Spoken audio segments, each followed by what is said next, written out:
तो राजस्थान के टोंक जिले में स्थित वनस्थली विद्यापीठ एक बार फिर विवादों में घिर चुका है। 22 जुलाई की रात का एक वीडियो सोशल मीडिया पर जमकर वायरल हो रहा है, जिसमें एक छात्रा को हॉस्टल की बालकनी से छलांग लगाते हुए देखा जा सकता है। परिजनों का आरोप है कि छात्रा को अन्य छात्राओं ने टॉर्चर किया, ब्लैकमेल किया और नशा युक्त कोल्ड ड्रिंक्स पिलाकर उसका वीडियो भी बनाया। छात्रा के पिता ने निवाई थाने में रिपोर्ट दर्ज करवाई और विद्यापीठ प्रशासन पर घटना को छुपाने का आरोप लगाया।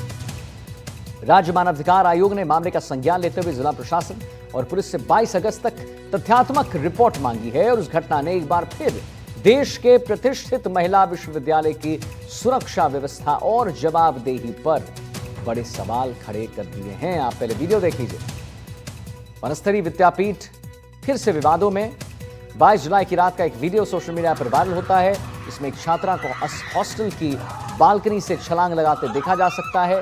परिजनों का आरोप है कि छात्रा को अन्य छात्राओं ने बहुत टॉर्चर किया, वीडियो देखिए, ब्लैकमेल किया और नशा युक्त कोल्ड ड्रिंक्स पिलाया, उसका वीडियो फिर बनाया। छात्रा के पिता ने निवाई थाने में रिपोर्ट भी दर्ज करवाई है और विद्यापीठ प्रशासन पर घटना को छुपाने का भी आरोप लगा है। राज्य मानवाधिकार आयोग ने मामले का संज्ञान लेते हुए जिला प्रशासन और पुलिस से 22 अगस्त तक तथ्यात्मक रिपोर्ट मांगी है और इस घटना ने एक बार फिर से देश के प्रतिष्ठित महिला विश्वविद्यालय की सुरक्षा व्यवस्था और जवाबदेही पर सवाल खड़े कर दिया है। वनस्थली विद्यापीठ, जहां पर तमाम स्टूडेंट्स जाते हैं पढ़ाई के लिए, वहां पर यह क्या हो रहा है? ये वही वनस्थली विद्यापीठ है जहां पर स्टूडेंट्स जो है फ्लाइंग कलर्स से आगे निकलते हैं, बहुत अच्छे अंक लाते हैं, तब जाकर यहां पर वनस्थली विद्यापीठ में इन्हें एक मौका मिलता है, एक सीट मिलती है जहां पर ये पढ़ाई करते हैं। और क्या अभिभावक इस दिन के लिए भेजना चाह रहे हैं अपने बच्चों को? 22 जुलाई की रात का एक वीडियो सोशल मीडिया पर वायरल हो रहा है, जिसमें एक छात्रा को हॉस्टल की बालकनी से छलांग लगाते हुए देखा जा रहा है।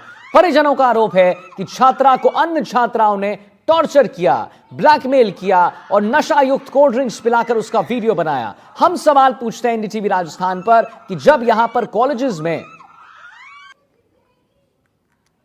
जब बड़े बड़े कॉलेजेस में,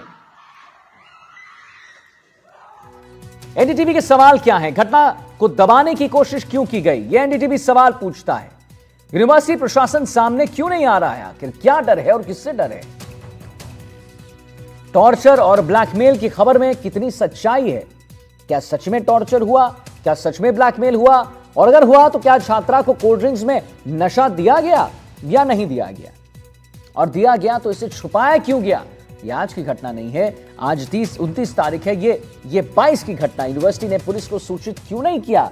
एनडीटीवी कुछ ज्वलंत सवाल पूछता है। यूनिवर्सिटी के अंदर नशा कैसे पहुंच रहा है? यूनिवर्सिटी में क्या कोई रैकेट काम करता है? और इतनी बड़ी यूनिवर्सिटी, प्रतिष्ठित यूनिवर्सिटी, घटना को दबाने की कोशिश क्यों की जा रही है? छात्रा के परिजनों ने गंभीर आरोप लगा दिए हैं। वनस्थली की जो है डर्टी पिक्चर सामने आ रही, नशे में छात्रा का अश्लील वीडियो बनाया गया है। निवासी अलवर ने अपनी बच्ची मुस्कान उसके बाद समझ में दिया कि ये वनस्थली विद्यापीठ में एडमिशन करवाया था, तो साथ ही उसकी जो रूममेट बच्चियों ने कोई परेशान करने के संबंध में कंप्लेंट दी, प्रकरण पंजीबद्ध कर लिया है, अंडर इन्वेस्टिगेशन। धन्यवाद। अभी तक हमारे पास जो भी है, हमने भी सोशल मीडिया के माध्यम से देखा है उसको, वो तो शायद वहाँ का एडमिनिस्ट्रेशन ने अभी तक हमें कोई इस बारे में कोई हमारी हेल्प मांगी नहीं। मानव अधिकार से भी आपको नोटिस जो थाना है निवाई, वहाँ पे मामला भी दर्ज हुआ है। निश्चित रूप से जो भी उसमें कार्रवाई होगी हम लोग करेंगे। वनस्थली विद्यापीठ की छात्रा के कथित वायरल वीडियो को लेकर दो नई बातें सामने आई है, और वो बातें ये है कि अब परिजनों द्वारा इस मामले को लेकर निवाई थाने में एक रिपोर्ट दर्ज करा दी गई है। वहीं दूसरी ओर राज्य मानवाधिकार आयोग ने टोंक जिला कलेक्ट्रेट यानी कि जिला प्रशासन के साथ ही टोंक पुलिस अधीक्षक सहित अन्य जो महकमे हैं, चाहे वो शिक्षा विभाग हो या अन्य अधिकारी हो, उनको एक नोटिस जारी किया है, स्वयं संज्ञान लिया है चली हुई सूचनाओं के आधार पर कि आखिर हुआ क्या, क्यों वनस्थली विद्यापीठ के अंदर जो है छात्राएं सुरक्षित नहीं है या इस तरह की घटनाएं होती है। सबसे महत्वपूर्ण बात यह है कि जिस तरह वायरल वीडियो होता है उस मामले को लेकर अब परिजन सामने आ गए हैं, हालांकि मीडिया के सामने नहीं आए हैं, लेकिन जो निवाई थाने में रिपोर्ट दी गई है उसके बाद में बड़ी बात ये उठ कर आ रही है कि रिपोर्ट में जो है 17 तारीख को MBA प्रथम वर्ष के लिए अपनी पुत्री का दाखिला कराया जाता है। 1,75,000 रुपए की फीस जमा कराई जाती है।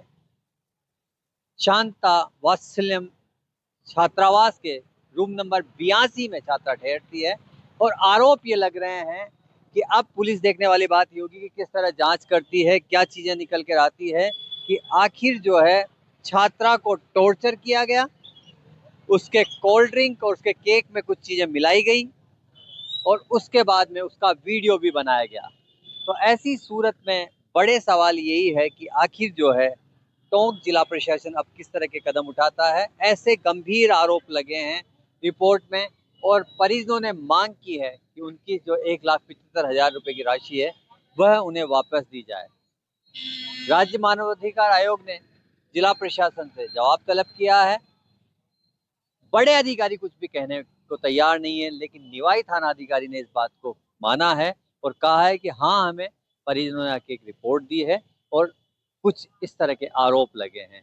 देखने वाली बात ये होगी कि वनस्थली विद्यापीठ जो अपनी शिक्षा की क्षेत्र में एक खास पहचान रखता है, वहां से किस तरह के एक्शन होते हैं, क्योंकि अब तक देखने में आया है अतीत में जब भी कोई इस तरह की घटनाएं होती है तो उन घटनाओं के बाद में जो है वनस्थली विद्यापीठ की तरफ से कोई जवाब नहीं रहता। हालांकि मीडिया की एंट्री तो हमेशा से ही बंद रही है ऐसे मामलों को लेकर। अब पुलिस और प्रशासन किस तरह का संज्ञान लेता है, किस तरह की कार्रवाई करता है, देखने वाली बात ये होगी। कैमरामैन रोहित के साथ रविश टेलर, NDTV, टोंक। हमारे साथ रवीश टेलर जुड़ गए इसी खबर पर और जानकारी देने के लिए। और रवीश, मैं आपसे वही सवाल पूछूंगा जो NDTV भी पूछ रहा है। मुझे लगता है कि आम जनमानस के मन में भी यही है, वनस्थली जैसी इतनी प्रतिष्ठित यूनिवर्सिटी में यह सब होना, घटना को दबाने की आखिर कोशिश क्यों की जा रही है रवीश? यूनिवर्सिटी प्रशासन सामने क्यों नहीं आ रहा है? टॉर्चर और ब्लैकमेल की खबर कितनी सच्चाई है इसमें वो? और अगर यह बात सच है कि कोल्ड ड्रिंक्स में नशा मिलाया गया, तो आखिर नशा और नशीले पदार्थ इतने बड़े यूनिवर्सिटी में कैसे आ रहे हैं, कैसे एंटर कर रहे हैं रवीश? जी आदित्य, ये सवाल सबसे महत्वपूर्ण है जो आपने उठाया है, NDTV उठा रहा है कि आखिर वनस्थली विद्यापीठ अपनी तरफ से कोई जानकारी क्यों नहीं देता है। सबसे बड़ा सवाल यही है, जब भी इस तरह की घटना पेश आती है तो विद्यापीठ के द्वार बंद रहते हैं, वहां एंट्री नहीं होती। लेकिन सबसे महत्वपूर्ण बात है कि आखिर जब ये मामला 22 की रात्रि का था, उसके बाद में 28 की रात्रि को जो है शाम को जो है परिजनों ने एक रिपोर्ट दर्ज कराई है। छात्रा का कोई बयान अब तक सामने नहीं आया है, उनके पिता ने एक रिपोर्ट दी है। वहीं विद्यापीठ की तरफ से अभी तक कोई भी जो है इस संदर्भ में अपनी तरफ से न तो सफाई दी गई है, न इस घटना के बारे में कोई जानकारी दी गई है। तो एक बड़ा सवाल है कि इतना बड़ा इंस्टीट्यूट जहां 10 से 15,000 छात्राएं रहती हो, एक बड़ा कैंपस है जहां पूरे देश भर से जो है लड़कियां जो है माता पिता अपने बच्चों को वहां भेजते हैं। 17 तारीख को बच्ची आती है, उसका MBA की प्रथम वर्ष में जो है एडमिशन कराया जाता है और 22 तारीख यानी कि महज 5 दिन के अंदर ऐसा क्या हुआ कि वो छात्रा डिप्रेशन में चली गई, ये एक बड़ा सवाल है। उसके बाद में उस छात्रा को ले जाया गया, जैसा कि रिपोर्ट में जानकारी निकल कर आई है कि एक कोई पार्टी के नाम पे जो है, बर्थडे के नाम पे एक नामजद रिपोर्ट भी लिखी गई है कि केक कटाया जाता है, केक काटा जाता है, कोल्ड ड्रिंक पिलाई जाती है और उसके बाद में उसका एक वीडियो भी बनाया जाता है, ऐसा रिपोर्ट में है, नहीं, रिपोर्ट में ये है, बिल्कुल रवीश आप सही कह रहे हैं। तो क्या इससे ये मान लिया जाए कि छात्रा को खुदकुशी के लिए उकसाया भी गया? हो सकता है जब इतना कर रहे थे तो उकसाया भी जा रहा होगा, क्योंकि वीडियो कहां से आ गया, वो वीडियो किसने बनाया, ये एक बड़ा सवाल है रवीश। क्योंकि हॉस्टल की बालकनी का वीडियो था। अब देखने वाली बात होगी कि जब पीड़िता छात्रा है उसके जब बयान दर्ज होंगे, उसके बयान जो दर्ज होंगे वो किस तरह के बयान निकल के आते हैं, क्या क्या आरोप लगते हैं, वहीं जिन पर आरोप लगे हैं उनके बयान कब दर्ज होते हैं, उनसे जानकारी कब ली जाती है। क्योंकि अभी फिलहाल जो है जिला कलेक्टर मैम से हमारी बात हुई, पुलिस अधीक्षक से भी बात करने की कोशिश की गई, थाना अधिकारी ने जानकारी दी कि हाँ रिपोर्ट दर्ज हुई है। लेकिन बड़े सवाल यही है कि क्योंकि उच्च शिक्षा से जुड़ा मामला है, उच्च शिक्षा कॉलेज एजुकेशन से जुड़ा मामला है, तो ऐसी सूरत में क्या उच्च शिक्षा यानी कि उप मुख्यमंत्री के लेवल पर भी जो है क्या कोई जांच कमेटी गठित होगी, क्या कोई मानव अधिकार, क्योंकि राज्य मानव अधिकार ने तो अपना एक नोटिस दे दिया है जिसका जवाब प्रशासन को देना है, पुलिस को देना है। लेकिन बड़े सवाल यही है कि क्या उच्च स्तरीय जांच होगी, क्या अतीत में हुई जो घटनाएं हैं उन पर जांच होगी, ये एक बड़ा सवाल है।